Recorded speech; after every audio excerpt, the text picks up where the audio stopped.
Hey there, it's Wednesday morning. I think it's still morning. I already recorded all this video actually onto this hard drive, which failed on me. I brought it in, I checked it, and doesn't recognize it. The second Samsung hard drive to fail on me in the last, year, less than 2 years old. So no more Samsung for Johnny. Anyway, so I'm making this video about fiberglass and the evils of fiberglass. How you're gonna, just looking at it, you're gonna get cancer. It's that potent. This is the irrational fear that people have about this product. They have elevated it in deadliness to asbestos, and asbestos is not even that deadly, actually. It's still mined, it's still used, right? It's still in lots of things that people live in or work in every day, okay? It's only when the fibers get airborne from fiberglass, from asbestos, not fiberglass, from asbestos that they become especially dangerous if you breathe in enough of them, okay? This is about exposure time. So I've got this piece of fiberglass here.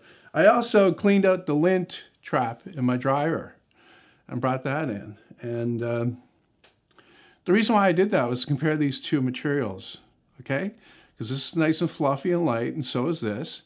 But if you take this and you pull it apart,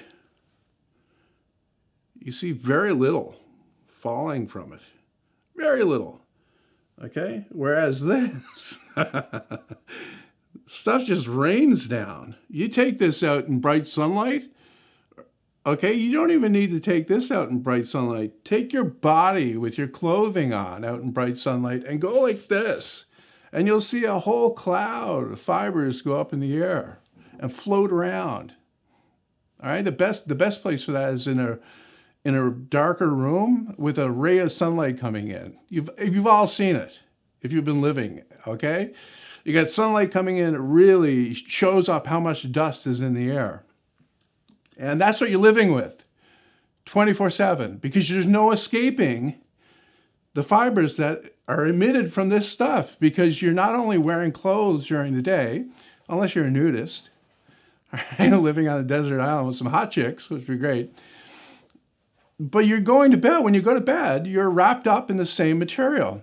And this material is not the wholesome stuff, that you might think it is. Not all cotton. The sweatshirt I got on here is 50% polyester. Polyester is a man-made material. It's a man-made fiber. So it's not dissimilar to this stuff here. What triggers people about this is the glass part of it. Okay, so somehow polyester, I guess, sounds warm and fuzzy, whereas glass sounds sharp and hard and more deadly. So I'm not going to say that breathing this in is good for you, but it's all about exposure time. This is the thing. Okay, let me stop and talk about people, humans, for a second. I've talked about this before. I talked about this in a video on my main channel where I talked about how they elevate the risk from something that they're not really familiar with or they don't have any experience with. An excellent example of that is the overreaction to this virus that we're currently going on a second year into, okay? But I'm not going to go into that.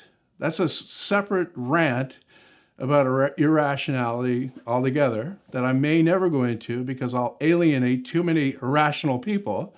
But they elevate the risks involved in something like using a table saw beyond the risks involved in driving to the hardware store to buy some screws to use in your project. They'll not even give that a second thought, whereas they'll elevate this to the point of life and death. All right, I talked about that in great detail in that video. Anyway, so the same situation here. You got dryer lint here, which you're exposed to 24/7, 365 days a year. You're breathing this stuff in, okay? Whereas this, if you handle it once in your lifetime and you're wearing a mask, what is your risk? Seriously. And the other thing is, if this is used and put inside the wall, then that's a barrier. I'm using it in my basement. That's what brings this up. I used it in my basement for the acoustic treatment, but it's behind plywood, okay? It's behind cloth. Cloth is an effective barrier for this, especially a tightly woven cloth like I'm using. The stuff that I'm using is actually a Dacron. Is it Dacron? I'm not sure. Could be Dacron, could be polyester, but it's a tightly woven tablecloth material.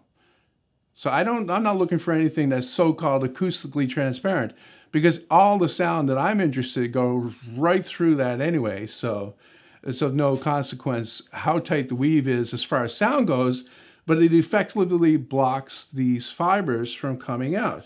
So once it's installed, after I've finished handling it, there's zero risk, or the risk is down so far, like with so many zeros after the decimal point in front of it, that is negligible. But this is another thing that people are irrational about. They don't understand numbers. They don't understand extremely small numbers, and they don't understand extremely big numbers. This is the problem that people have.